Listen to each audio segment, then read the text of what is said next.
अस्सलाम वालेकुम रीडर्स। मैं हूं आपकी होस्ट फातिमा। मैं आपके लिए नॉवल शम्सुल हया की एपिसोड 25 लेकर हाजिर हुई हूं। वीडियो शुरू करने से पहले मेरी आप सबसे रिक्वेस्ट है हमारे चैनल को सब्सक्राइब कर लें और बेल आइकन भी प्रेस कर दें। तो चलते हैं किस्त की जानिब। वो चेयर के ऊपरी हिस्से पर हाथ टिकाकर खड़ी थी कि अचानक किसी ने दो उंगलियों से उसकी गोरी कलाई पर ऊपर की जानिब हाथ फेरा, जिस पर वो करंट खाकर पीछे मुड़ी। क्या बदतमीजी है ये? राफे को देखते ही वो बिफर कर दांत पीसते हुए बोली। आवाज को बमुश्किल हल्का रखा था ताकि कोई सुन न ले। उन दोनों के दरमियान अतीका की बारात से ही लड़ाई थी। दोनों ही लोगों के सामने तो हंसी मजाक में बात कर लेते थे थोड़ी बहुत, लेकिन अकेले में बातचीत बिल्कुल बंद थी।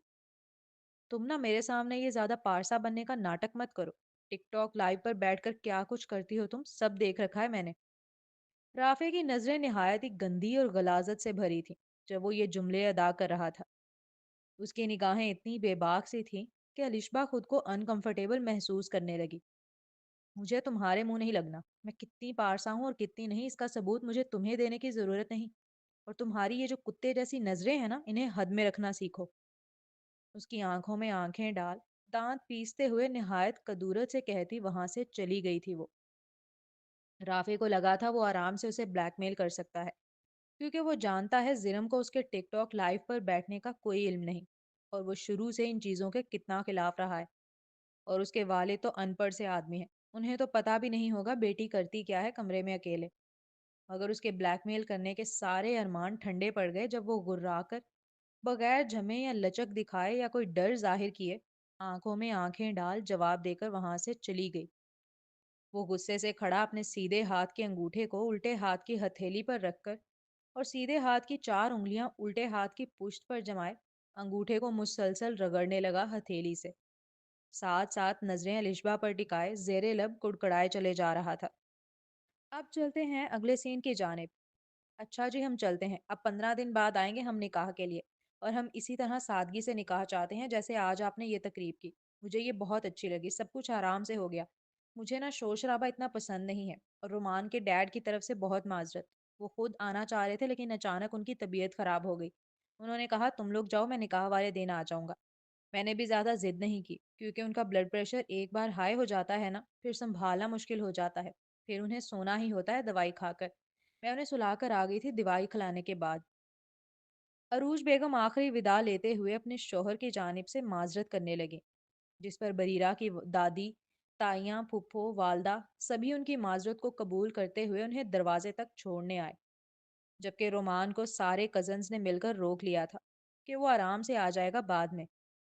अभी वो सब अपने नए होने वाले बहनोई से बातें करना चाहते हैं। सारे बड़ों के नीचे चले जाने के बाद छत पर अब सारे बच्चों का राज था। उन्होंने सफेद चांदनी बिछा के फर्श पर ही पूरा डेरा जमा लिया था। सब गोल दायरा बनाकर बैठ गए थे, जिनमें रोमान और बरीरा बराबर बराबर में बैठे। बहुत भारी हो रहा है लहंगा, मैं चेंज करके आ जाऊं? उसने जुमर के कान में आहिस्तगी से पूछा।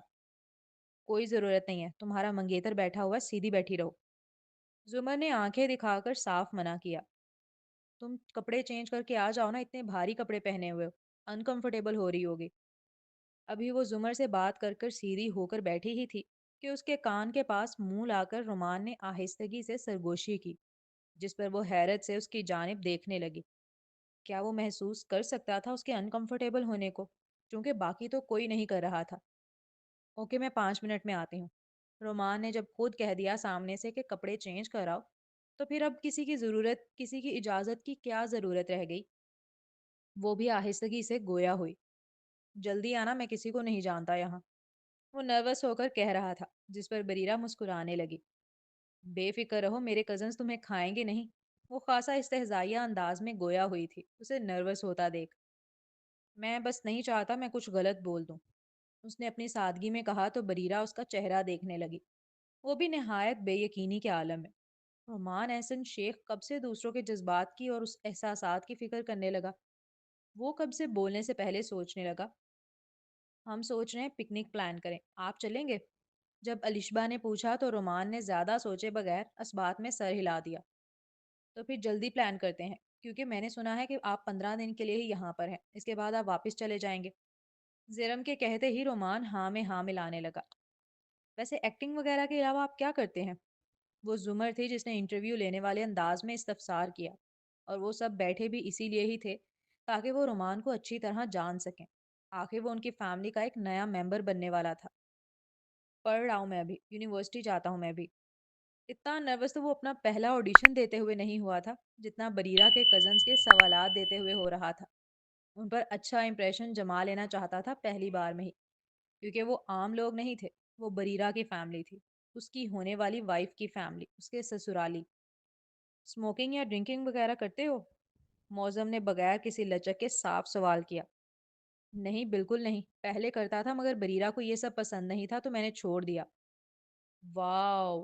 زمر، الشبہ، عتیقہ، یہاں تک کہ چھوٹی سی نازنین بھی ان تینوں کو دیکھا دیکھی تالیاں بجا کر چیئر اپ کرنے لگی۔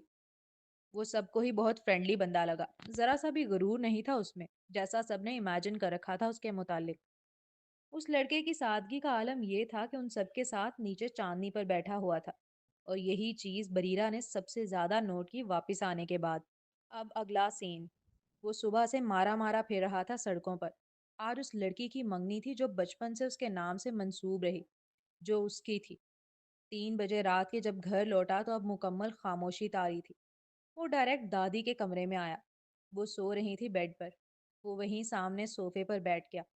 یوں ہی اپنا موبائل نکالا تو واٹس ایپ پر عتیقہ کی جانب سے میسیجز آئے ہوئے تھے۔ وہ جانتا تھا پکس آئی ہیں آج کی منگنی کی، جلے پر نمک چھڑکنے کے لیے۔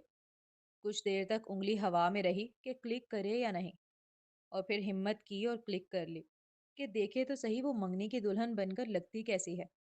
اور جیسے ہی اس کی تصویر سامنے آئی، لگا جیسے سانس نہیں آئے گا اگلا۔ اس کی آنکھوں سے آنسو از خود بہنا شروع ہو گئے دوبارہ۔ وہ 5 لمحوں سے زیادہ نہ دیکھ سکا اس تصویر کو، نظر ہی نہ آئی۔ آنکھیں آنسوؤں کے سبب دھندلا دھندلا دکھانے لگی تھی۔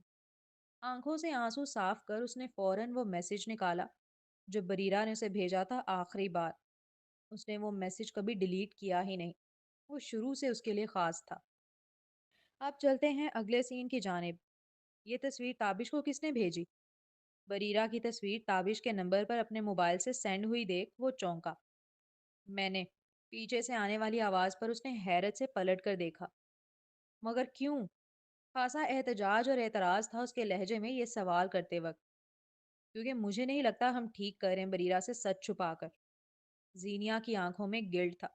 وہ بالکل بھی معظم کے فیصلے سے رضامند نہیں تھی۔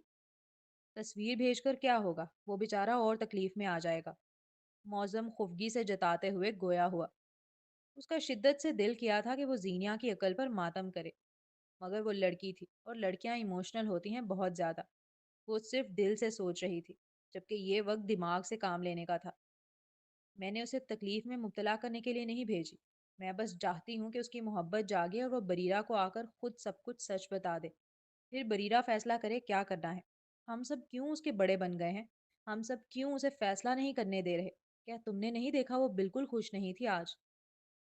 پلیز زینیا، میں پہلے ہی خود کو مجرم سمجھ رہا ہوں، مزید مجھے گلٹی فیل مت کراؤ۔ میں وہ کر رہا ہوں جو میری کزن اور میرے دوست دونوں کے لیے بہتر ہے۔ 15 دن بعد نکاح ہے، نکاح ہو جانے دو، تابش بھی یہی چاہتا ہے۔ جاری ہے۔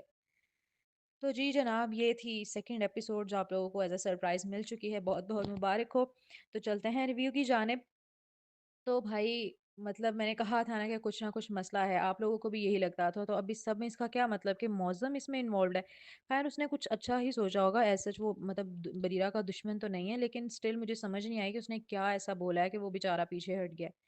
بھائی، نہ تابش کی حالت دیکھی جا رہی ہے اور نہ ہی جانشیر کی۔ ابھی میں پچھلے ایپیسوڈ میں کہہ رہی تھی کہ جانشیر کو مس کیا، اینڈ اس پوائنٹ پہ وہ آ چکا ہے۔ لیکن آئی تھنک جانشیر کی اتنی کوئی ایسا اتنی اٹیچمنٹ نہیں ہے جس حد تک تابش کی ہے۔ تو جانشیر تو جلدی موو آن کر لے گا، آئی تھنک سو۔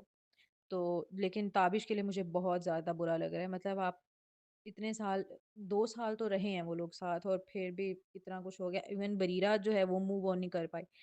تو خیر دیکھتے ہیں، پھر مجھے اس دوسری سائڈ پہ رومان کے لیے وہ۔ اب چلتے ہیں اگلے سین کی جانب۔ شام ہوتے ہی اس کی نظریں دروازے سے لگ گئی تھیں۔ 5 سے 6 بجے، 6 سے 7 بجے، 7 سے 8، 8 سے 9۔ وہ بیٹھی رہی انتظار میں، یہاں تک کہ 12 بج گئے، مگر وہ لڑکا نہیں آیا۔ وہ رات تک کا کھانا بنا کر گیا تھا، لیکن اس کے باوجود طیبہ نے اسے ہاتھ نہیں لگایا، دل ہی نہ کیا۔ وہ تو انتظار کی سولی پر لٹکی ہوئی تھی۔ انتظار کرتے کرتے وہ کب صوفے پر بیٹھی بیٹھی سو گئی، اسے خبر نہیں۔